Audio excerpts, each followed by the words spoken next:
My name is Randy Howell, and you're listening to the Faith and Fishing Podcast.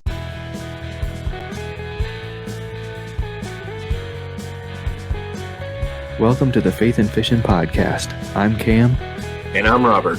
In every episode, we're bringing you faith stories and fishing memories from some amazing members of the fishing community.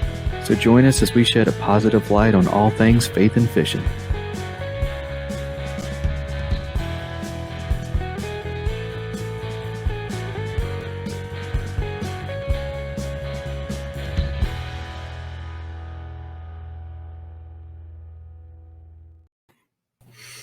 Hey y'all, welcome back to the Faith and Fishing Podcast. I'm Cam. Hey, and I'm Robert. And this episode we are gonna get to talk to somebody who we both know we've fished tournaments with, so we're excited about that. But did want to go over a couple housekeeping things. First off, at the time that we're recording this, today announced the giveaway that we're doing. We're giving away a hoodie to somebody, so make sure that I have not announced when we'll be doing the giveaway, so I don't know if it will be after this episode or not, but if it is, go ahead and head on over to Instagram and tag somebody in that post, but in the comments. But yeah, so we hit 6,000 listeners. If you listen to our last show, we said, we were at 5,999. It might happen during that show, and I texted Robert at the end of it. I looked at the numbers, and it was 6,001. So we did take a Thanksgiving break, and so that's why it's a little bit late there. But we got it done, and we are, like I said, going to be giving away a hoodie.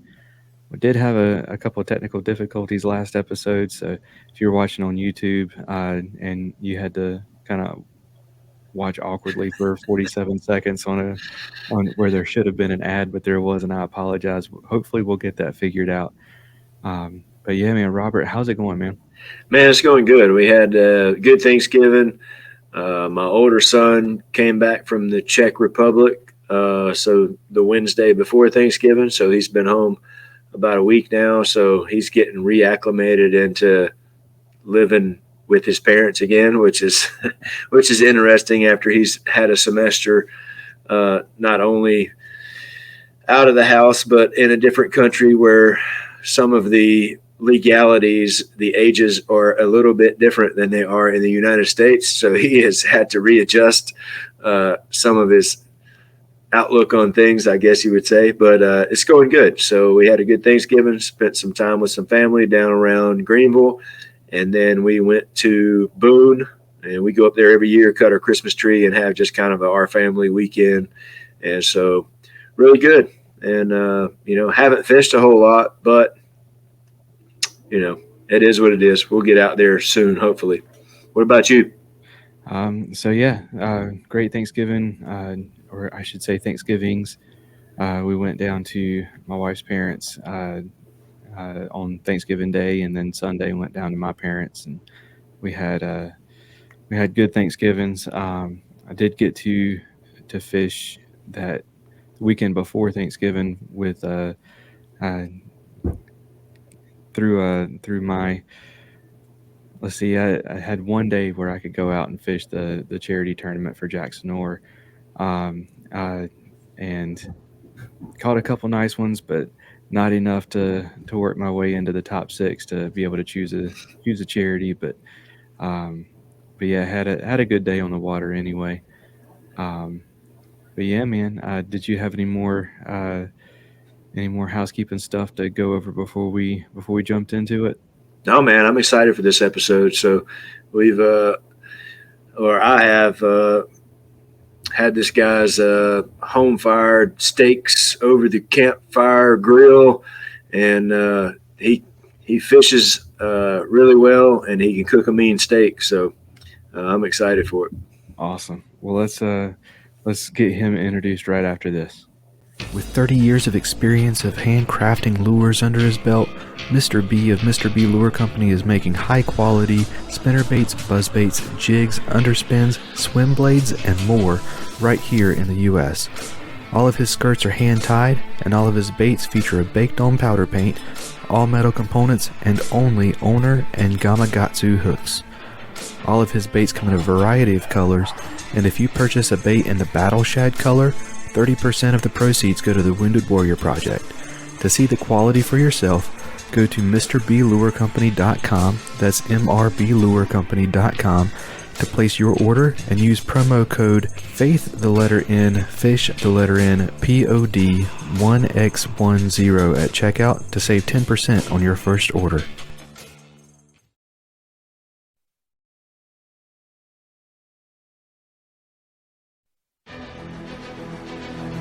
Savior Outdoors gives me confidence that no matter what happens, what I take on the water is coming back home with me. With retrieval devices for fishing rods, bow fishing bows, action cams, and even one that can be attached to your other gear, they've got your whole arsenal covered. When one of these devices goes in the drink, it releases a float attached to your gear by 60 feet of line so you can get it back, and the pressure-sensitive filter means that you don't have to worry about rain or dips in the water while landing a fish. At SaviorOutdoors.com, that's SAVUR Outdoors.com, you can use promo code FNFP15 to save 15% and try them for yourself. All right, so you already hinted that. Sorry, something just fell in the closet in there. So you already hinted that this is a guy that we have. You know him a lot better than I do. I've only gotten to sit down and talk with him once, but we've fished tournaments with him before. And he fished the Jaxton tournament and ended up coming out on top and kind of made me out to be a guy who was just making excuses because I told my wife, I was like, I'm just kind of fishing. Hopefully I'll do this, but I'm fishing against guys in Texas and Florida, and this time of year, I'm not going to be able to compete with them here in North Carolina. And here we have a local guy here to North Carolina that put the hammer down and made me out to be wrong on that. But yeah, let's get him in here. Dave, man, welcome to the show, brother. What's up, guys? How you doing tonight? Thanks for having me. Good. Thank you. So, you are well versed in the kayak fishing tournament scene, fishing not only here in local trails but the KFL as well. And I'm sure that there have been other trails that you fish. But to get us started, man, kind of give us an idea of who Dave Hart is. Who Dave Hart is from a fishing perspective, I guess, to start with.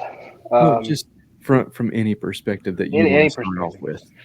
Well, you nailed it. I against my better judgment, I go out and fish in the cold sometimes, and I love a steak, and I love camping, and I love, for me, really, the thing I've loved most about this past year was just the fellowship and camaraderie with the competitions. I've shared many a campsite with folks this past year, both local tournaments and with the KFL. So that's the fun part of it. That's the most fun I have. As we all know, the days on the water can be rough or challenging or test your patience. But heck, if you have a good campfire and a slab of meat to go look forward to, then it kind of makes it all right. So, Yeah. But, for me, that's been this year in a nutshell. I've been blessed to have a really great couple years. I mean, I have not been tournament fishing all that long. I first put myself in a kayak probably around 2009 or 2010. Typical to everyone else's story. Had a family member, my father-in-law, that had a cheap little sit-in kayak, and I thought I could go out and cross the Atlantic in that thing and catch fish, and we did that. So, one thing led to another, and just there's one lake in particular where I kind of cut my teeth on, and despite having other great bodies of water all around me, I always tell the joke, like I live 10 minutes from Lake McIntosh that all of us here in Central North Carolina know about, and I've driven over Jordan Lake thousands of times, literally thousands of times to and from work, and had never fished either of those really until about a year and a half ago. So, I'd fished this other body of water, just got used to it and comfortable, and kind of knew where the fish were, and I started challenging myself. Like, okay, if I can catch them this time of year, can I go catch them that time of year? If I catch them in this type of conditions, can I go catch them in that type of conditions and all those things? And so I really just started breaking down one body of water, and was successful doing it. So just love it, love it.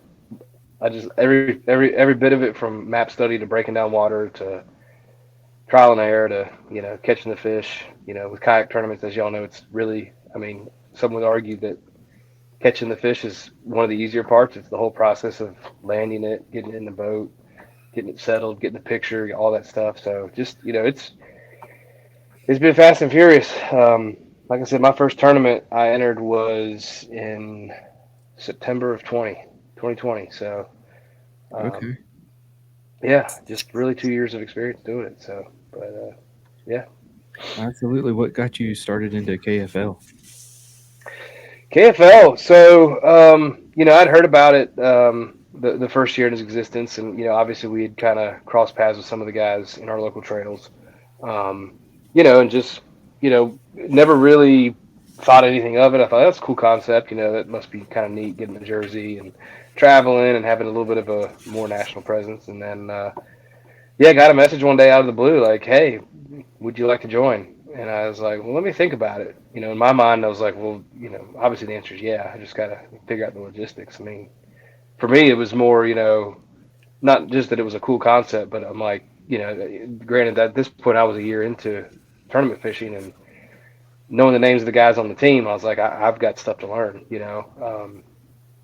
What don't I? You don't know what you don't know, right? So it was, for me, it was just,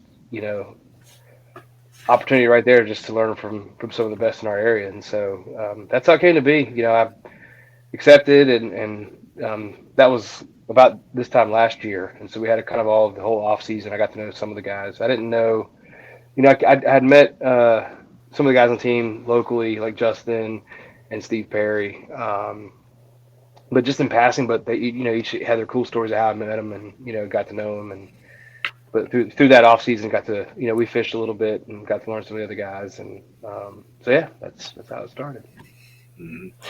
Well, that's that's one thing I've been following, especially this past year. But the first year I followed it quite a bit as well. But I tuned into quite a few of you guys, on the YouTube when it's streaming live, just because if I can't get out there and do it because of the kids' baseball or softball or whatever we have going on, I mean, that's, to me, is the next best thing, is actually being able to watch people on that split screen. And sometimes, you got two guys from one team, two guys from another team. Sometimes you got 3 or 4 guys from the same team on the screen. It's just according to where everybody's at, the reception.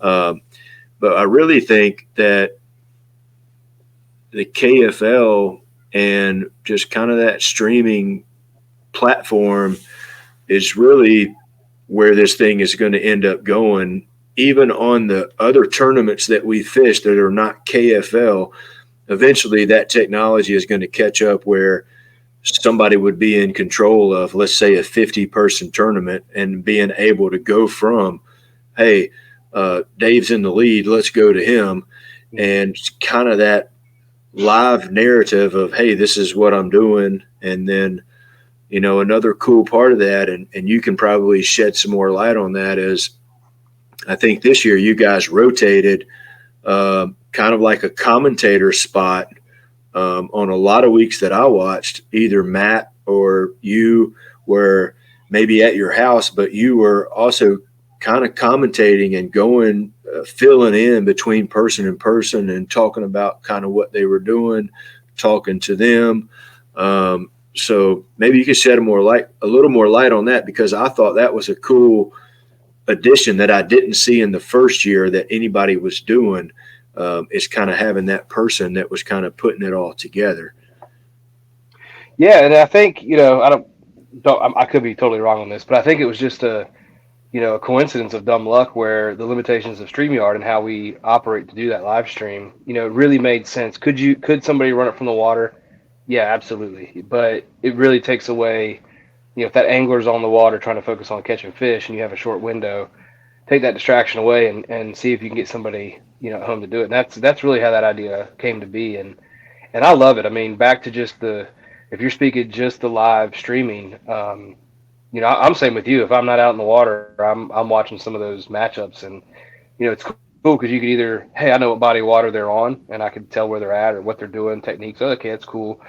But really, just diversification, man. Like somebody sitting in Florida could be watching guys catch smallmouth in Michigan, and vice versa. So I just love the diversity that you can get across the board, and like I said, you nailed it. I think it's a great concept. The technology will catch up. I think, obviously I just had last year, as my experience with it, but everything I heard, it was much smoother last year than it was the first year. So going forward, it should just get better and better, going forward. Yeah. But I love the commentary. I love the dialogue. I mean, I know, even if for us as anglers on the water, I mean, most guys will run two phones, one to keep their statistics going with the fishing, and one over the shoulder. And so, yeah, I'll kind of look at it every now and then, but I can hear it. And so, I typically don't listen to music or anything while I'm fishing. I'm trying to be, in nature there and trying to be as quiet as possible. But I love listening. I know Matt Dunn, when we were fishing one event against Coosa, um, to hear him talk to Lance Coley, who's a guy that's primarily a river fisherman from Alabama, all the knowledge that he has, and experiences he has, I'm just sitting there like I'm losing track of time. I just love listening to it. It's so cool to have that opportunity. So Yeah. yeah, Yeah. Well, one other thing that I'll touch on, that KFL, that I saw, that I saw you guys do it more so than other teams. And I don't know how much this is talked about league wide, or if you guys have anything where, it's talked about league wide, but the camera angles that you guys use, I find it a lot more viewer friendly, because a lot of times you guys are over the shoulder. And I know that some people don't like that because you're probably showing a little bit more where you're fishing at. And so a lot of people will have it turned around facing them, and all you're seeing is them and the sky. So you're not seeing where they're fishing. I kind of get both sides of it, but I really think for it to grow and to get the viewership, man, that back angle coming over the shoulder where you can actually see what's going on is so much better. And is there any talk of that, like league wide, on what you should be doing, or people are shying away from it because they don't want to show the spots, or shed some light on kind of that? Because I enjoy you guys. Most of you guys are coming over the shoulder. sure, yeah, and I know that you're going to get opinions across the board and reasons why guys will or will not do a certain setup, and I totally understand too. Like our team went into it. Well, let me step back. From a league perspective, yes, there was a request. It's not a written rule, but a very highly sought after request. Please use the over the shoulder, because it's just better entertainment. Yeah.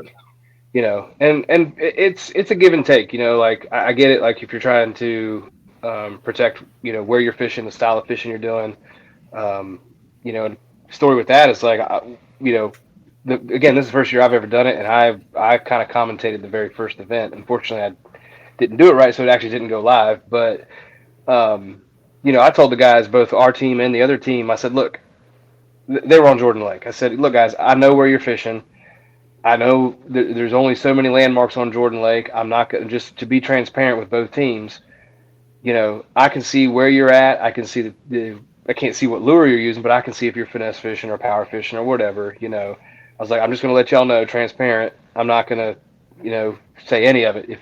If you want to talk about your day and what you're doing, fine. But I'm not going to say it to either Right. team just to keep an even, keel. And I think most guys respect everything that's going on. I mean, it's, for the most part. I mean, my experience. I know there was a lot of bad eggs and some drama throughout the year with KFL, but in my experience, for the most part, everyone we interacted with was really cool, and guys just out there trying to do the best they can to put a win on the board, and the team aspect is a totally different thing, and it could be tough, but for our team, it's like back to the camera angles, we said, look, if you're willing and able to do it, do it. But if you can't or don't want to, look, we're not going to harp on it. I mean, some people just aren't good with technology. Some people can't afford to have two cameras. Some people can't, so and we had a good mix. I think that's, ultimately what the league's, request was: do the best you can, just make an effort. This is what we prefer, and let's roll with it. So, Cool. we'll see how it goes going forward. But yeah. Yeah. So as in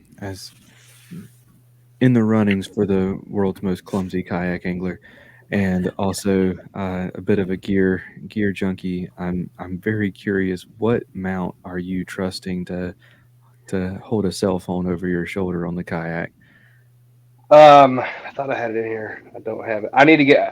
I trust the one I have. It's not quite tall enough. And I'll butcher it. It's a Yak Attack one. I think it's the shorter one. I don't know. It's like 2.5 feet tall. I still have it. I still have my phone tethered just in case, but I haven't had any issues with it sliding off or whatever. So I'm not a techie person. I'm not the one to ask what the best one is or what you should do. So Okay. I'm a work in progress. I still rock the milk crate and I'm happy with it. So Yeah, and I every time I see y'all with the over the shoulder angle, I'm like, man, there's no way that does not end up in the water if I'm fishing with that behind me like that. yeah. The only thing I've come close to, the two things I have to be careful of is if I come back up to a ramp and it's next to the ramp, it might ding a ladder or something, or if I'm trying to load it back into the truck. But other than that, like I haven't had any issues with it. Any close calls. I do know I need to put it up higher, and of course, when I put it up higher, it's going to be more exposed. But yeah, we'll see. Absolutely. Well, let's dive into the face side of things too. Sure. So, kind of give us what's your faith story? What do you believe? How did you come to believe that? And kind of give us that side of things, man. Wow. Okay. So, in a nutshell, just my faith background is kind of all over the place. I grew up in a Catholic family.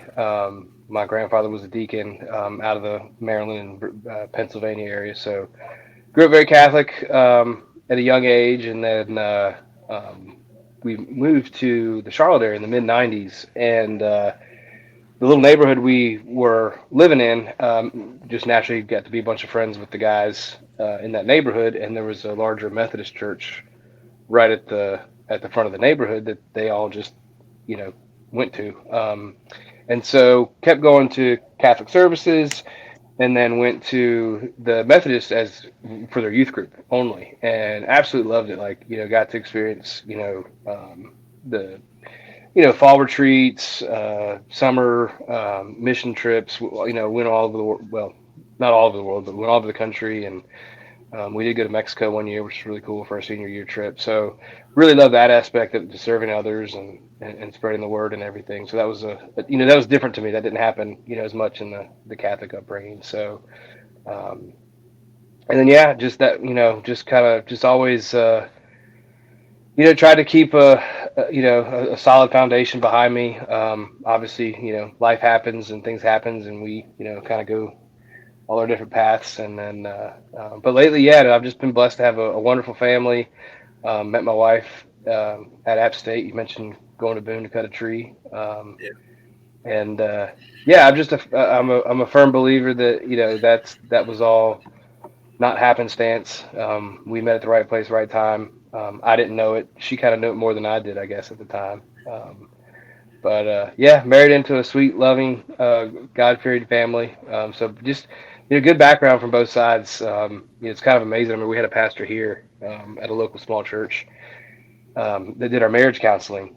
So we met in 2004 and got married in '08. So as we're going through marriage counseling, he was like, both of you guys should be on the streets, locked up. What like you should not be where you are because it's just life. Like we both came from split families. At a tough age of middle school, high school time, and we just had all these opportunities to go down the wrong path and ultimately didn't. And I'm a firm believer that's not me doing that.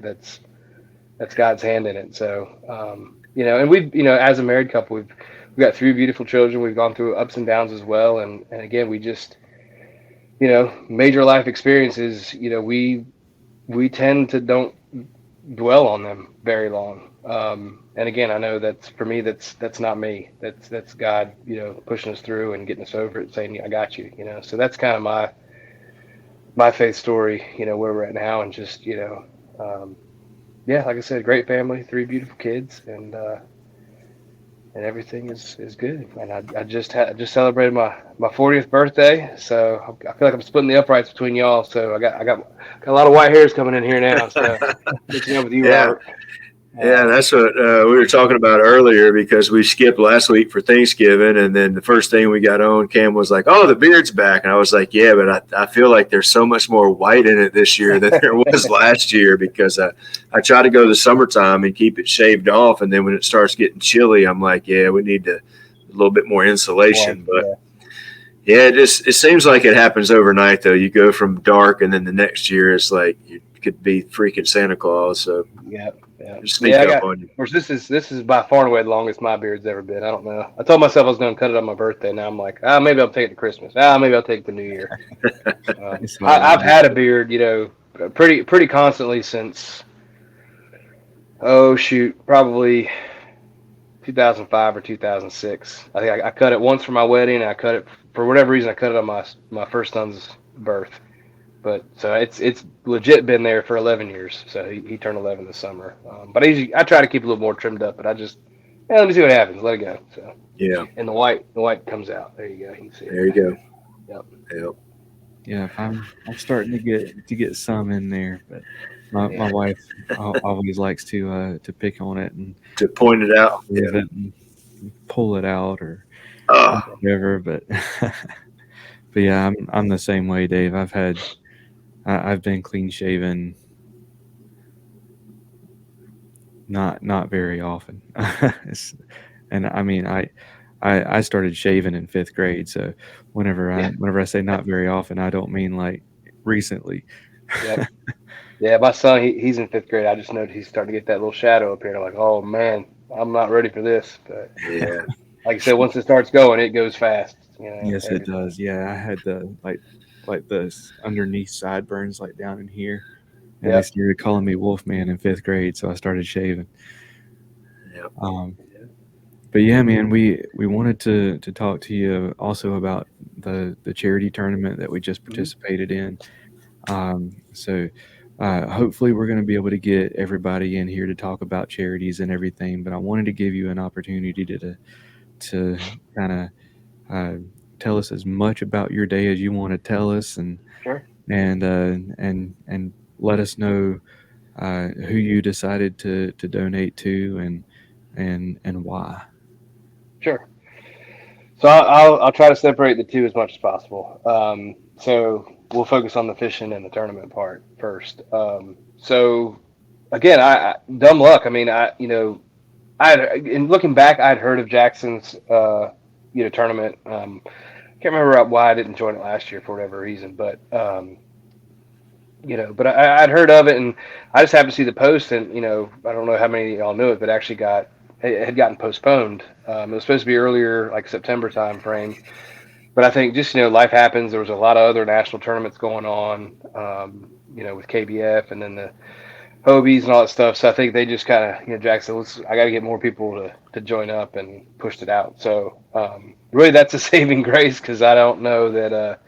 Like you said, I don't know if I could have competed with the Floridas and the Texas and the Mississippis. But being when it was, the weather had everything to do with why I chose to fish in the first place.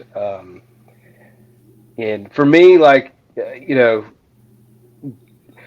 when I first started kayak fishing, I think it's a good idea for everyone to do it. But personally, for me, like, it's so hard. I still want to do them, but like the monthly tournaments, like, I just have a hard time doing it because I get too invested into it. I get too Yeah. anxiety driven. I gotta go, gotta go, and I know I'm pushing other priorities at home and working everything away. So told myself I'm not doing monthlies, but like a 1 day charity. Like, I've done socks and cookies a couple times throughout the years, and then this popped up a 3 day deal. So I was like, okay, it's a good weekend for me. Um, Heck, let's do it. So leading up to it, I signed up. But just it was a crazy burnout year for me, like fishing wise. Like, I think from the start of August all the way till um, early October, it was something like 7 or 8 weekends in a row. I had a tournament, and then I had like 2 weeks off, and then we finished up our local trail events. and finished strong on those. But it's crazy. Like, so the last event we had was our CCKF Clash of Titans on Falls Lake. That was November 5th.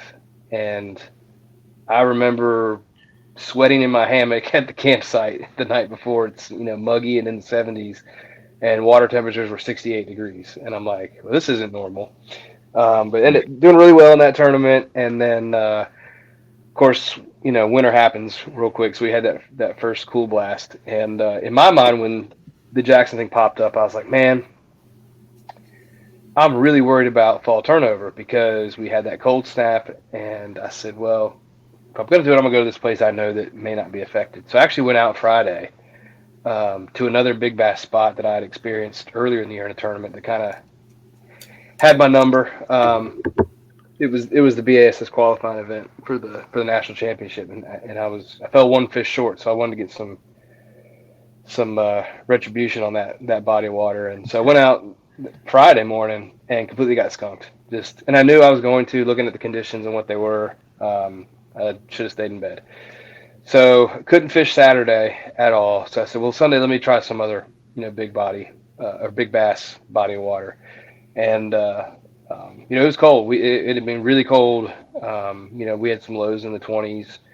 I think the day before, like Saturday, the sun came out a little bit, but I know Sunday, like it was, it had gotten into the upper 20s that night, and it was kind of like a hazy, overcast kind of day. And highs weren't going to get out of the 40s, I don't think. So I was like, okay, that's perfect. It's perfect for what I wanted to do. So went out to the water kind of late. I didn't actually get to the lake till about 9:30. And this time of year, like I know it gets less, pressure, but I'm not joking. I've got a picture of it. I was the only person in the parking lot. Public body of water. At least, this time of year, throughout the whole winter, there's at least, half a dozen to a dozen boats out there. But I was the only one there. So, okay, here we go. So launched, and the wind was whipping pretty good to start with. So I had to go find some protected areas, and ended up skunking for like 3.5, 4 hours. Like, I was like, man, they're just not here yet. I could tell on the main body of water, like the turnover probably had occurred that night or the night before. You can just tell the water tinge cut changes. It was so windy, I couldn't really tell exactly how recent it was, but I mean, like I said, November 5th were 68 water degree temperatures, and 68 degree water temperatures, sorry. And when I got out in the body of water that day, it was 54. So 53, 54. So, well, turnover happened. It might have happened, sometime this week it happened. So, and typically that's, tough fishing for a couple days. So anyways, got set into an area I've done really well in the past, and skunked for like 3.5 hours. Wasn't seeing a whole lot on the screen, and then I don't know what it was. Like, something happened. I got my first bite at like 12:45, and it was a good fish. It was a 20.5. And then kind of nothing in that area for another hour or so, and kind of just moved about 100 yards up. I had checked the spot earlier in the day, and nothing. And I was back to where I caught my first fish, and I was getting ready to actually leave. And believe it or not, 54-degree water temperatures, clouds were out, and that's why it happened. Is I saw one bust, and I looked up there. I said, "Well, I got to go check." And as soon as I got up there, the screen was lit up. I mean, I've never seen anything on my side scans like this ever. Like, ginormous balls of shad, big bass, a bunch of them just annihilating shad. And so for the next 3 hours, I've got some great over the shoulder camera shots that I'll share one day. You just wouldn't believe it. I caught them. I didn't actually throw a topwater bait, but they hit it on top. I caught them anywhere from top down to about 25 foot of water. I've never seen anything like it. In 3 hours time. It was. I caught 3 big fish. Definitely the last one was a 21 incher, a 20.5, and another one, and I lost 2 other big ones, like literally within a 5 foot area. But other than that, I mean, there were fish everywhere. I caught a ton of 16s, 18s. So it was insane. It was just what, right place, right time. I actually went back to that same spot let's see, that was on a Sunday. So that Wednesday, the day before Thanksgiving, I went back to that spot and caught some fish, but it was nowhere near like what it was that I experienced on Sunday. And it's a beautiful area. There was deer everywhere. One of the coolest things I've gotten out on the video is um, all of a sudden, the whole creek arm just erupted with bass, big bass. Typically, the bass there are like 16s to 18s that bust shad. These were 18s to 20s plus busting shad. And but the coolest thing was in an area where they blew up.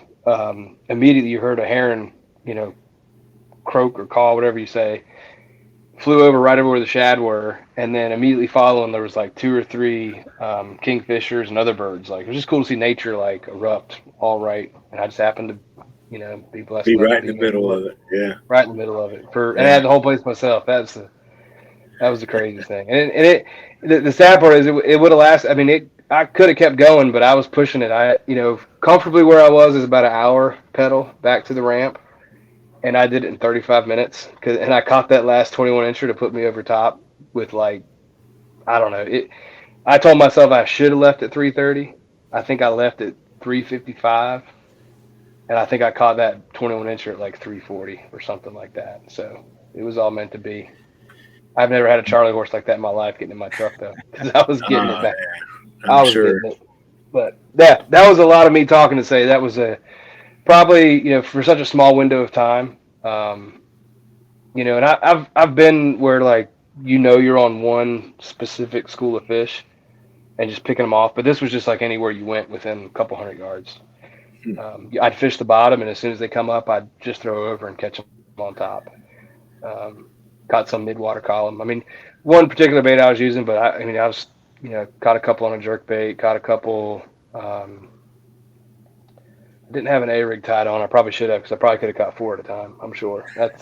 I don't throw an A rig a lot. I hate it. I honestly hate it. But that would be the time and place to throw it because it would have been insane. Yeah, for sure. What a special window of time on the water, man. I haven't had that yet. I've had some special days on the water and stuff, but I haven't had time where it's like loads of big ones in that short amount of time. That's awesome. I'm just sitting here, I'm looking over at Robert on the screen, and both of us are like almost in unison, like I'll mouths share the open. videos with you. Thank you. You'll blow your mind. And for me, like I said, I've seen fish school. I've caught them subsurface like that. The thing to me that blew my mind the most was how much I saw on the side scan. It was unbelievable to see what I saw on the side scan and know that they were. I mean, I'm not gonna say they were all bass. I caught two huge catfish. Um, I don't think I caught any. You can catch white perch, white bass, crappie, but I think I caught some catfish that was only by catch. But you just knew that everything you saw was a bass if it was sizable on the side scan. So that was the coolest part for me, seeing it. Yeah. That's awesome. But, Yeah. that was the fishing part, man. It was fun. Yeah. Absolutely. So let's talk about the charity that you're going to be donating to and why you chose that Yeah. charity. So the charity, the reason behind it is a cool story. So I'll start with the story. So the first kayak tournament I ever fished was the qualifier to go to the BASS kayak championship. So which I did at Possum Kingdom in 2021. So the story or the charity starts. I was in the building rooting on a fellow angler, Mark Grundy, who was on the stage, and got to witness Joe McElroy and what he did on stage with his winnings, which I think most of us in the kayak scene know about. So, and so for those that don't know, I guess I should say that's he had heard the story with a fellow angler, Jason Borofka, who was also on the stage, of his son JT, who had a rare, very very rare medical disorder, and was just trying to drum up support.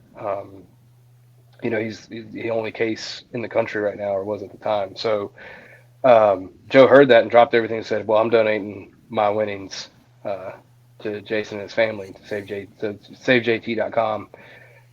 most of us all know about it. And then, obviously that followed up. Kayak Bass Nation guys facilitated a huge charity event last year to raise a bunch of money. And for me, it came to be that I wanted to support that because I got to actually fish and meet Joe at one of our KFL events this year. His team traveled to North Carolina, and I made it a point, before we even launched that morning. I'd never met him before. I just wanted to go up to him and shake his hand and say thanks for doing that. That was impactful, and look what you can do to impact someone else's family. So for me, it was cool for it to come full circle to meet Joe and fish and compete against them, and then just looking back too, like from an angler perspective, just to support someone like Jason, because I'll never forget like hearing some of the stories of, again, back to the fishing. Like, I'm always trying to learn. We're all trying to learn little techniques and little things, and hopefully he doesn't blast me for sharing this, but because he shared it publicly. But I'll never forget, like, it was the first aha moment. I told you I can talk a lot, so I'll try to make this quick. But Possum Kingdom was a gorgeous lake. Any opportunity in the world to fish how you wanted to fish it, and it was insanely huge and just such a cool body of water. Well, prior to the event, there was a lot of rain upriver in Oklahoma that was coming down into the lake, and so day by day in practice, this mud line was just getting worse and worse throughout the lake. And how are you going to fish this thing? And I'll never forget Jason on his kind of debrief roundtable was like, yeah, he's like, well, I practiced a couple weeks ago in this area, and I was catching them on a drop shot around brim beds. I'm like, okay. He's like, but with the mud, I knew the brim beds were there. I couldn't see them. I saw them on my scan, but he's like, I knew the fish didn't leave. I can't fish them with a drop shot because of the water clarity. So he just threw a lipless crankbait in there, and I was like, man, that's so cool. Like, who would have thought of that? Like, who's gonna throw a lipless crankbait middle of summer on brim beds in chocolate milk and place in the top 10? That guy is, and it was just, it was so off the wall of how guys were catching them that week. Like, he was probably the only person doing that, and it worked out for him. And just to see a guy with I mean, I've never met the guy, but if you look at him, like he fished, he's from California. He's since moved to Texas, and he's fishing the opens and trying to make a push to get on the elites one day. So to be able to do that, to follow your passion, and also support your family with what's going on with JT and everything, it's just awesome. And it's just a drop in the bucket. And hopefully, if someone hears this story and they don't know what Save JT is all about, if it's just one person that hears about it and can donate a little extra, then it was worth it to me. So I got nothing but best wishes for that family. It's so cool. I pop in and see that dude's just a strong little trooper of a man. I mean, like, he's up against every odd, and he keeps knocking them down, and got through a pandemic, actually contracted it and fought through it, and he keeps fighting hard. So happy to support him. So. Absolutely. I don't remember the name of the disorder that he's got, but if I remember correctly, he's is he 3 now, or has he turned 4? Oh gosh, you put me on the spot now. It's right in that age, range. And I would butcher the name of the disorder as well. But I know, like, so the. Go ahead. Either way, at this point, he lived longer with this disease than anybody else ever has. Yeah. And I mean, you talk about rare, like at the last number that I heard, like nine people in the world had it. So. Well, and just a testament to how he's fighting this thing. I mean, like, I saw, like, the latest post, like, he has a speech therapist helping him out now too. Like, that wasn't in the cards, Right. If someone told them you need to think about this one day. So he just keeps, he's an amazing story, and he's a tough dude. And like I said, we can all put ourselves in the shoes, family, kids, like to I'm so blessed to have 3 healthy kids, and I get to do what I get to do on a weekend, or weekday, fishing, traveling a little bit, nothing crazy, but for Jason to have the support he has to be able to do that and keep JT strong and all that stuff. Just, it's unbelievable. It's an unbelievable story, and those that don't know, I mean, just to wrap up that part of it, there's been a GoFundMe out there for quite some time, and I think there's been huge contributions, but I think they're still just a little over halfway to their goal, and the goal is to fully staff a research team solely dedicated to this disorder and how to combat it. And so I think they made a lot of huge headways getting that underway, but work's not done. There's still work to be done. So if y'all haven't, just check it out, savejt.com. His parents do a great job with updates and the important stuff, the tough stuff. I mean, I really appreciate that too, that perspective. Like they have fully embraced what they're up against, and they don't shy away from sharing the good and the bad, because they know that every piece of that journey is important, and I can't imagine. So my thoughts and prayers go out to them every day, and that little dude's an inspiration, and yes, he is. His dad's a stick, so I got to support him. Absolutely. And Yeah. I'll make sure that that the links to be able to donate will be in the show notes to this episode. So so if you make it to the end of the episode and you can't remember what the link was, just look down in the show notes; it'll be there. So, but yeah, man. So that is awesome, and super excited that there's going to be at least I haven't seen what everybody else has chosen as their charities yet, so I'm super excited that at least one person is going to be donating to JT, and I wanted to with all of our guests, there's a couple questions that we always ask, and I wanted to make sure that it's been forgotten once here lately, so I want to make sure that I remembered this time, but. Well, sorry. I want to say one more thing too. I'm sorry to Absolutely. this, but I just have to say huge thanks to Jaxton for putting this whole thing together. Because again, it was meant to be that I came across it, and it was meant to be that I found myself in a place where huge fish were and all that stuff. That's all fine and well, but for him to do the legwork, all the sponsors. I mean, the sponsor package is unbelievably nice. And all the anglers that signed up, I know, majority of folks probably had no intentions of fishing, but to donate their contributions, I appreciate each and every one of y'all too. And to the anglers that placed, I mean, I never would have guessed that I would have come out on top. No, like you said, none of those guys were in Texas and Florida, but that cold snap, it shut down the fish where they're at, and they fired up the fish where we're at. So. Yeah, Which is meant to be. But I just wanted to make sure I said thanks to everybody across the board. absolutely. I mean, Now, so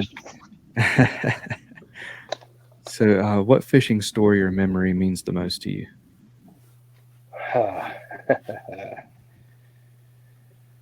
Man, I got a lot. Probably choose a funny one because I get picked on it more than anything. So when I met my wife, her mom and stepdad live about 15, 20 minutes from us. They have a couple farm ponds on the property, and I was out fishing stupidly with. I mean, it wasn't that heavy of a spinnerbait. This was before I knew what I was doing fishing. Like, really, I mean, I knew what I was doing, but wasn't really avid about it. Anyways, I was casting a spinnerbait. Probably it wasn't quite a half ounce, but a fairly sizable spinnerbait on an ultralight. And in my back cast, I hooked it right in the back of my scalp. And it was the day before we were flying to Mexico for a trip. And I mean, it was buried in the meat. Like, it wasn't coming out. You couldn't back it out. Like, it didn't hurt, but you couldn't back it out. You couldn't push it through. So it was an urgent care visit. They almost gave up on it, but they finally got it out. So that's probably one of my memorable fishing stories. Yeah. I cringe for the day that I get one in my hand. Like, it's just a matter of, not if but when. But yeah, I haven't done that yet. I've been lucky so far, ish. I mean, I've gotten myself a few times in different places with especially with little bait hooks and stuff. But I, as someone who always has at least one crankbait tied on, it's I know it's a matter of time, and I I don't do great with that kind of stuff. So, well, Just try not to pass out and fall out of the I know kayak. that's not, yeah. You go Pat, but find somebody on the bank or something. Yeah. Make sure there's somebody around. yeah, I'm with you. I don't, I feel like I can get through it, but it ain't gonna be fun. It's Yeah. not gonna be fun, and it's gonna happen. I mean, I'm surprised it hasn't happened yet. same. Yeah. And whenever you're out fishing with somebody, man, what are you typically talking about? What's your typical conversation like? Well, this is a funny answer. You're not gonna believe this, but maybe y'all can attest this. Like, whether it's the guys on the KFL team or just friends, we go out fishing. Hey, let's go fishing. Okay. We get to the ramp, we hang out, and I go this way, and he goes that way. We don't see each other the rest of the day. So it's funny because my wife comes, how was fishing? Great. What'd you talk about? Never saw him. So for me, honestly, it's, and I need to be better about doing it more. My kids are at the age, so they're 11, 9, and 6. And so all three have been out either in my kayak with me, or I've let them kind of either towed them along or let them paddle along with me. So I just love coaching them. They like the lake we go to in the summertime. We always go out. There's certain spots, and let them catch a couple bass, and white bass are out there fairly often too. So just talking with them and seeing their excitement at first, and then their panic when the fish gets up close. Yeah, as far as talking on the water, I really don't do it a lot in the kayak. I hopefully y'all can attest to it. I don't know. Maybe I'm just a solitary guy, but Yeah, no, if it's anything, it's like, hey, did you catch them? Where'd you catch them? Where you at? Yeah. Yeah, for sure. My typical answer would probably be I don't. Like I just don't. just don't catch them. No, I thought you meant you don't talk. That's what I mean. Y'all. I just. Yeah, my dad used to introduce me to people and say, "This is my son Cameron. He doesn't talk to people." So I mean, for me to have a podcast, have worked in ministry where I'm talking to people on a regular basis, it's it's funny to see where I've come. I still suck at small talk. Having small talk is not my thing, but yeah, I've joked about it before. I went fishing on my birthday. I think it was last year, and it was my first time fishing with Paul Roberts. And I got back and they're like, "How was fishing with Paul?" I was like, "Fishing with Paul just means that you're fishing the same body of water on purpose." Yeah.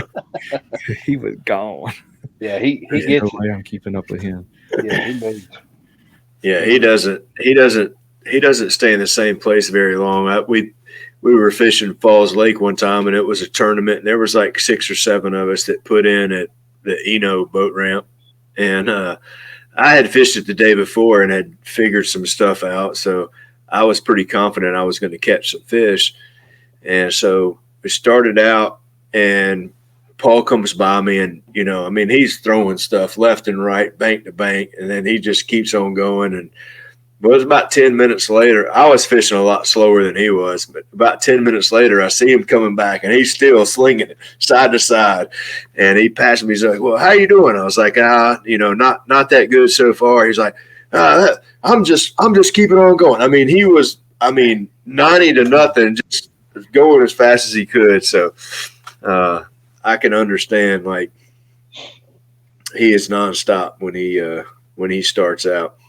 Yeah, absolutely. Shout out to Paul Roberts and Bass and Brews podcast. Y'all go check them out for a really, really fun podcast. But yeah, absolutely. So let's take a quick break, and then we'll come back and we will do our What's Your Favorite segment that we do with every guest, and just have a little bit of fun. So y'all sit tight, and we'll be right back.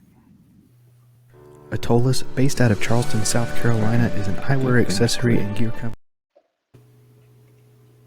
Atollas, based out of Charleston. Something tells me it ain't doing it right.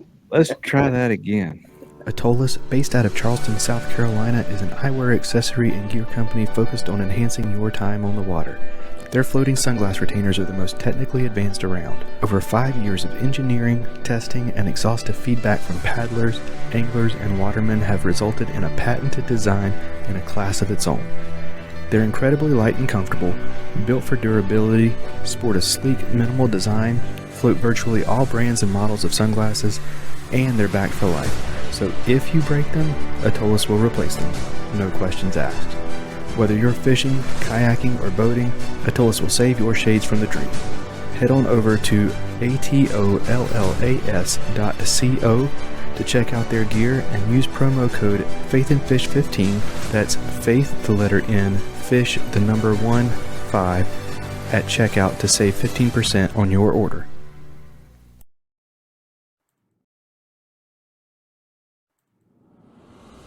Whether you're a Ned Rig vet or a finesse fishing noob like me, Jade's Jigs is your source for high quality finesse jigs that raise the bar by being lead free. Using a tin bismuth alloy not only makes Jade's Jigs eco-friendly, it also makes the jig lighter so you get the same profile with less weight for the fish to feel. Check out jadesjigs.com, that's JADESJIGS.com, to see their full lineup of jigs, styles, and colors. And since you're a Faith and Fishing listener, you can save 10% on your order by using promo code FNF10 at checkout. All right, Robert, you want to get us started, man? Yeah. So we'll go with what's your favorite scripture? Favorite scripture. Two come to mind. One. I have to say both. I'll give you the quick and easy one first, and then I got a story behind this other one. So, which is a very, very common one, but I have my own life twist on it. So, probably Philippians 4, 6, and 7. Basically, I'd say, don't worry, pray, and be thankful. It's kind of how I remember it in my head. And for me, like being an angler and all that stuff, that's like, I know that's more, it casts a wider net than just fishing, but it applies to me there too. It's like, you go out, if it's your day, it's your day. It's not, it's not. You can't worry about it. It's, it's already decided. So, but that's always a good one. I think just humans in general, especially men, being men, have a tendency to worry about everything and anything and everything. So it's good to stay grounded with that one. So that's the easy answer. The other one, and I'll just put it out there, and maybe we can have a longer discussion on it because I'm still wading through it. Everyone's favorite fishing scripture is Matthew 4:19, but it's a little different for me. It's got a special place in my heart. So a couple years ago, my best friend passed away unexpectedly. We fished a couple times. We did a lot of other hobbies. He wasn't a huge angler, but he was in his own right. But anyways, he'd gotten into hand tying flies, and so he had a little fly tying cabinet, and he'd gotten active in our local men's group at church and stuff. Started leading that, and then he passed away. But he had scribbled that scripture on the front of his fly tying cabinet, to which I have now hanging in my shed. And I know I don't have plans for it. I just know it has a plan at some point in my life, and so it sits out there and it's going to get used one day. But that scripture, obviously, everyone knows, near and dear to their heart. And I made a post, just kind of reflecting on the season of KFL and being blessed to have experienced that, and just kind of made a statement like, I don't know what it is that God has in store for me with this, but it's something. It's not just fishing. I don't know what it is, but it's not just fishing. And so that's where I'm still working through that in my life right now too. And it's kind of cool. Like I get reminders all the time. Like my wife and I started watching the Chosen series recently. I don't know if y'all know about that. And it's very well done. And so had fallen asleep, and that first one came on, and she mentioned it to me, and so that scripture, Matthew 4:19, definitely is working in my life right now too. So Absolutely, Yeah, that's cool. awesome. I couldn't give you just one. Sorry. Oh, that's great, man. So my favorite scripture is Philippians 4, 6, and 7, and I've probably done somewhere between between 70 and 80 of these interviews, and you're the first person to have the same one as me. So that's awesome. So what about a particular story from the Bible? Is there one of those that's your favorite? Well,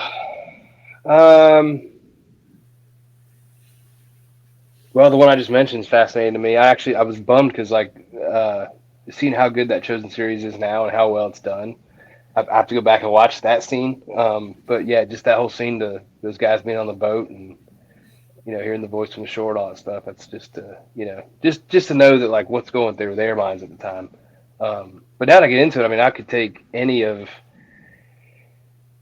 these stories where Jesus is getting his disciples to come follow him. Like, and maybe it's just the season I'm in with the show, but it's pretty cool. Pretty cool. All the because for me, like, I really appreciate I had my current pastor and the one I had before, you know, preach the Bible to a core, but definitely do it like, especially my last pastor, just in a historical perspective. And I've always been a history buff, like, just love the story aspects of it, and like things you may not have learned in other churches or elsewhere, but just the stories and the histories behind it. I really appreciate that, tying it together and like, okay, how did this really come to be? Through Jesus' life, in the New Testament. So, any of those. Yeah, well, that's cool. Well, we'll move to some fishing questions now. So, your favorite fish to catch? My favorite fish to catch. I've not caught very many of them, but without a doubt, it's a redfish or a red drum on topwater. Second to none. Yeah, there is something special about watching a fish with an underturned mouth come and grab something off the top of the water. There just is. I love it. The power in those fish are just unbelievable too. Absolutely. So, reds are your favorite fish to catch. What's your favorite fish to fish for? Favorite fish to fish. I mean, it's probably got to be largemouth, just because of the versatility. I'm one. Before 3 years ago, I never threw a bait caster. I never threw anything other than. I mean, my go-to, obviously, I would throw like a weightless lizard and maybe a tiny torpedo or something like that. Like, now my tackle is insanely stupid. I got things I've never even thrown, but just, learning the techniques of how to catch bass certain times of the year. And, without a doubt, my favorite time of year to fish for them is probably right now. But yeah, I love, there's not many techniques I don't like, but I just like the versatility of the bass. Oh, that's cool. What about favorite fish to eat? Favorite fish to eat? Man, that's tough. Probably, so a close second to favorite to catch as well would be a tautog or a blackfish. So I've got an uncle that live up in Virginia Beach, and for certain reasons we haven't been able to go the last couple falls, but typically in the fall we go up there and we catch speckled trout, redfish, and then we drop for tautog, and absolutely delicious. I mean, we do get them in North Carolina here a little bit. If you've never had it, you're probably not going to find it on a restaurant menu. It's probably most similar to sheep's head, I would say, as far as texture and taste. They eat. They're just like a sheep's head. They eat crustaceans, crabs, barnacles, all that stuff. So everything is real sweet, real firm meat. So tautog. If a fish eats crabs as its main source of food, it is going to be a tasty one. Oh yeah, absolutely. I typically ask this as a follow-up question to that. How do you like your tog cooked? How do I like my tog cooked? So the best way is to, in my opinion, is to broil it, but broil it in a grill. So you're kind of putting full down or whatever. So you're kind of broiling it, but get a little bit of that smokiness is the ticket. Yeah. Nice. Just a little bit of olive oil, just light seasoning, nothing much. It's good stuff. Awesome. So, along the food line, what is your favorite fishing snack? Does water count? I try to eat during a tournament. I just so I have to go like in the morning. My ritual because I'm if I can and it's far enough away, I'm going to be camping. I'm going to have I bring my French press with me. I have 1 cup of coffee a day, no matter if I'm fishing or not. It's a real strong cup of coffee, and if I'm camping, I'll make a little oatmeal. So otherwise, I really don't eat during the day when I'm fishing. You are not alone in that. We get that a lot. Yeah. And I'm in that same boat. I have snacks that I really enjoy while I'm out fishing, but typically I eat them on the way home. Yeah. Um, And I find even the way like I think for me like and it's probably it is tournament and fishing only, and I think it's partially because I'm focused, but partially it's typically in the hot part of the year, and I just get so hot and famished like I don't want to put unless something's frozen or really cold, which is hard to do when you're out fishing. I don't want to eat it because it's just like a biscuit. I will say though, my go-to when I'm fun fishing is I'll go to Biscuitville in the morning, get a biscuit, and I'll get a blueberry muffin, and that's usually my afternoon snack. So if I'm fun fishing, it's a blueberry muffin from Biscuitville. what's your go-to Biscuitville biscuit? It depends. If I'm going fishing, it's just a bacon, egg, and cheese. If I'm doing it just on any other day, it's a chicken, egg, and cheese. So Both solid options. Yeah. You can't go wrong with Biscuitville. yeah, I'm a convert. My wife used to pick on me because she's a Burlington native, which is where they're technically not from there, but they're headquartered here. Yeah, she was after me because I was like, I was a Bojangles guy because it's all we had when I, high school and college. So I finally converted. I'm full blown Biscuitville head now. So Yeah. And what about your? You can divert to maybe your second one if you don't want to give away your secret body of water. But favorite body of water to fish? oh. Can I go with my least favorite? No, I'm just kidding. Well, I've thrown it out there before. It's just because where I cut my teeth, and that's at Hyco Lake. I love fishing at Hyco Lake. It's a place I can go catch numbers. I haven't caught any giant fish there, but I did. We actually I'm gonna toot our own horn. For those that know KFL, Coosa Kingfishers won the championship, so congrats to those guys. But we beat them, and we beat them on Hyco, and Steve Perry and I got into a school and I ended up pulling a 21 out of there. So there's some giants in there. Back in the day, guys used to fish, and apparently they're still in there. Would catch tilapia and live line tilapia and catch 10+ pounders out of there. Biggest I caught a really really old fish that had just spawned out probably a couple days prior, and this was before I was measuring length. She was just under 7 pounds, and she would have been close to 10 probably full because she was sickly sad, old looking. So they're in there, but it's just it gets a bad rap just because of the boat traffic. But I got used to it. I mean, it's where I cut my teeth, and it's really no different than Jordan or Harris on a bad summer day. So if you get out early, get off the water by 10, 11 o'clock, you're good. And it's just fun. I don't know, just a ton of fish in there. And it's not like you're catching dinks either. It's like, average 2 pounders. I mean, average 16 to 18s. So That's good. I enjoy it. Yeah, that's a fun day on the water, for sure. Yeah. All right. So your favorite lure to throw? Ooh. It's got to be a DT6 or DT8. It's got to be one of those. I just absolutely love throwing a crankbait. There's some other things I love that'll come in a close second or third, but really they're distant second and third. It's so funny because I really did not catch that many fish in tournaments this year on crankbaits. I died trying doing it, but other than a couple, like it was weird too. Like practice, we would slay them in crankbaits, and then we'd have a weather change, and they just wouldn't trigger. So it's got to be a DT6 or DT8. And you kind of alluded to this earlier, but favorite time of year to fish? November 1st till February 15th.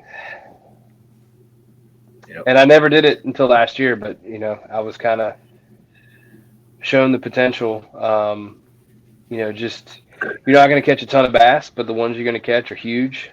And you catch a lot of bycatch, which is a ton of fun, like tons of catfish, white bass, white perch, which if you haven't tried, I tried white perch last year. I don't know how they are in the summer, but wintertime, you fry them up like a piece of flounder, close my eyes, I'd tell you it's at the coast. I mean, that's how good it was.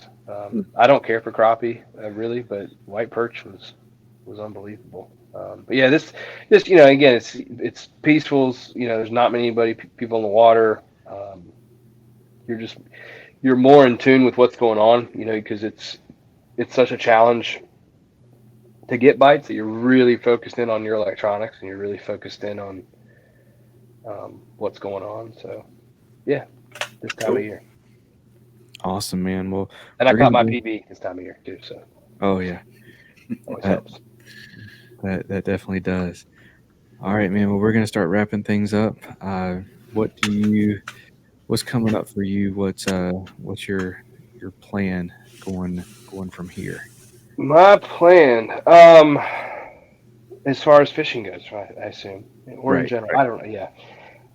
So yeah, we're working on logistics now for KFL next year.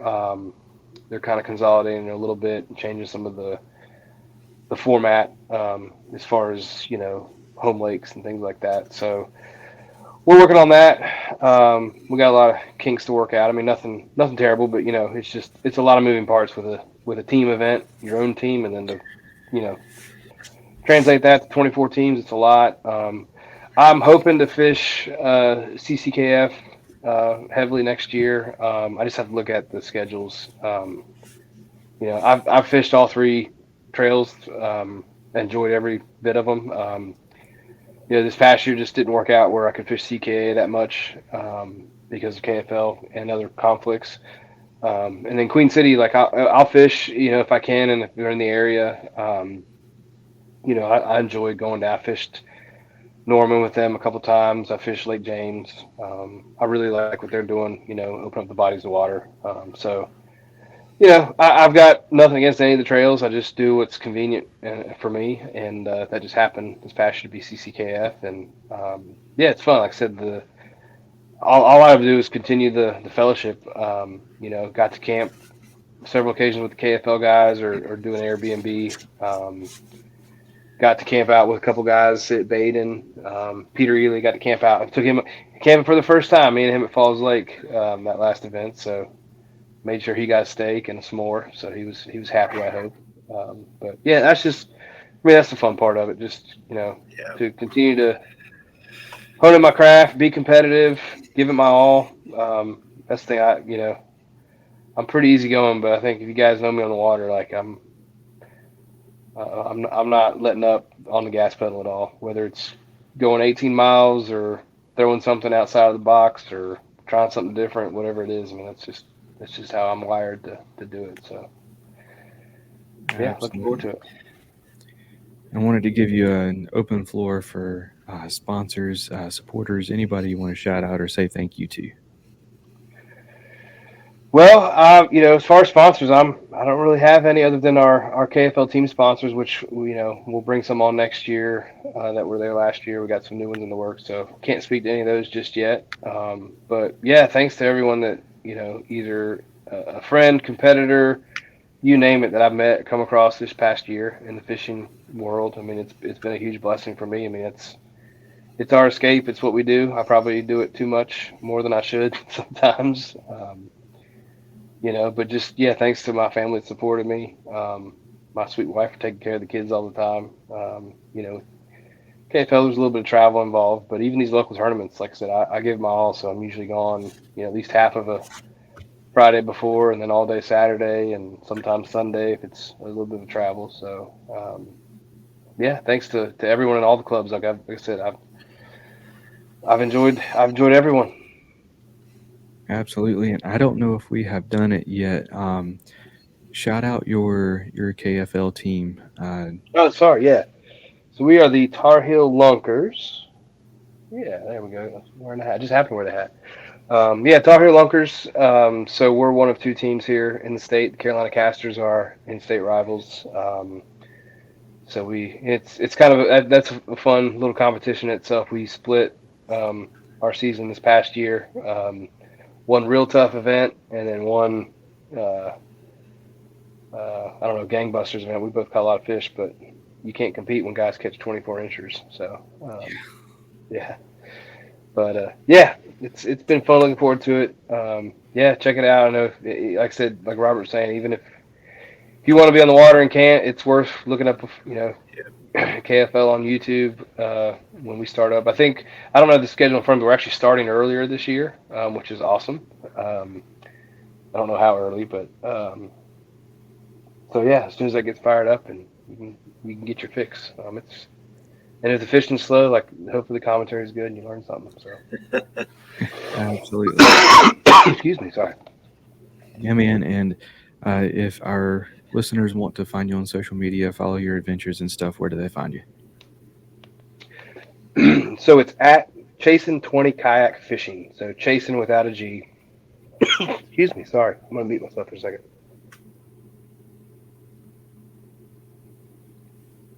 Sorry about that. So at Chasing 20, CHASIN 20 Kayak Fishing, and that's on Instagram or Facebook. You can find me there. Awesome. And I'll have that in the show notes as well. Dave, man, thank you so much for coming on the show. I really enjoyed it. And if I had to lose to somebody, I'm glad it was you. Hey, kudos to you for getting out, man. It can be a daunting time of year, so kudos for trying. Like I said, I skunked for 2/3 of my experience on two different bodies of water. So for sure, man. All right, man. Well, like I said, thank you so much for coming on. It was a blast. I appreciate you guys. Thanks, Robert. Good deal, man. Enjoyed it. Yep. A huge selection and crazy fast shipping is already enough to turn heads as an online tackle shop, but Omnia Fishing sets themselves apart with their ambassador program. With Omnia, you can send in fishing reports for your local lakes that recommend baits, structure, tactics, and gear. And when another angler takes your advice and purchases something from your report, you get credit for it to spend at Omnia. The best part means that with Omnia Fishing, you can shop by lake and purchase baits and gear that are proven to work where you're fishing. To get started, go to omniafishing.com and use promo code FNF15 to save 15% on your first order.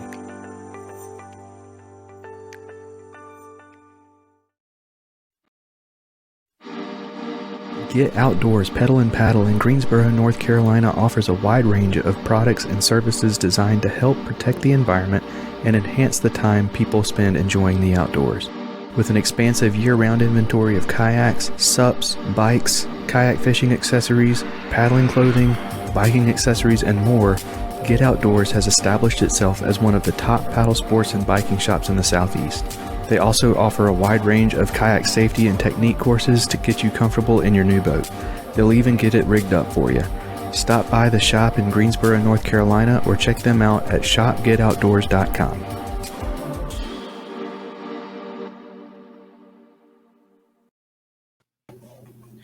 Another huge thank you to Dave for coming on the show and sharing his story with us and sharing that special day on the water that he had. Again, his links will be in the show notes, as well as the links to be able to donate to JT and the Borofkas and research for that disorder that they are battling. Robert, man, awesome episode. Your thoughts, sir? Yeah, it was a great episode, and a lot of thanks to Dave for coming on. And one story that I wanted to share during it, but I'll share it just kind of to close it down. The second tournament that I ever fished with CCKF, I showed up at a launch on Jordan, and there were two other guys there. And at the time, I didn't know either one of them. they didn't know me, but one of them was Dave Hart. The other one was Matt Dunn. And from that morning, just the way that they treated me, talked to me just like they had been fishing with me for, 10 years, and kind of, welcomed me into, kind of what I call my home club now. And, Dave didn't really touch on it, but Matt is another one of his Tar Heel Lunker teammates. And both Matt and Dave, you're not going to find two better dudes to be around, whether it's fishing or life, and just the way they go about life and the way they treat other anglers and other people in general. That's kind of why I do what I do is, and like Dave touched on, the fishing is fun. It's fun to catch fish. There's no doubt about it. But the thing that keeps a lot of people hooked on this sport is the people that you meet, the relationships that you build, and those times that you share, not always on the water, but off the water, whether it's at a campground, sitting around a campfire, whether it's shooting the breeze on a podcast.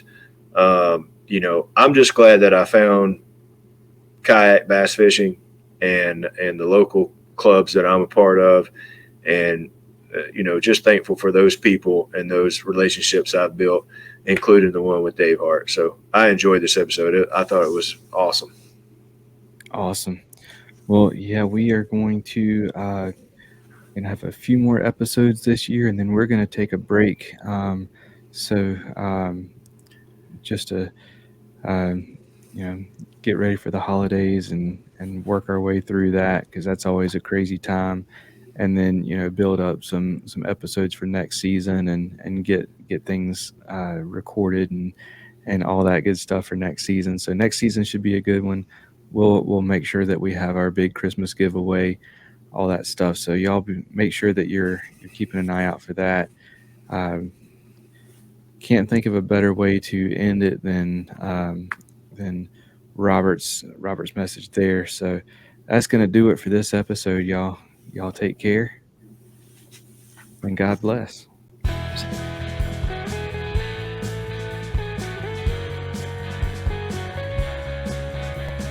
Thank you for listening to the Faith and Fishing podcast.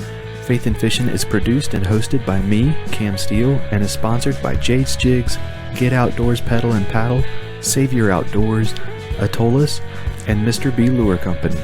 Be sure to give us a rating and a review, and to subscribe wherever you listen to podcasts. That's going to do it for this episode. Y'all take care, and God bless.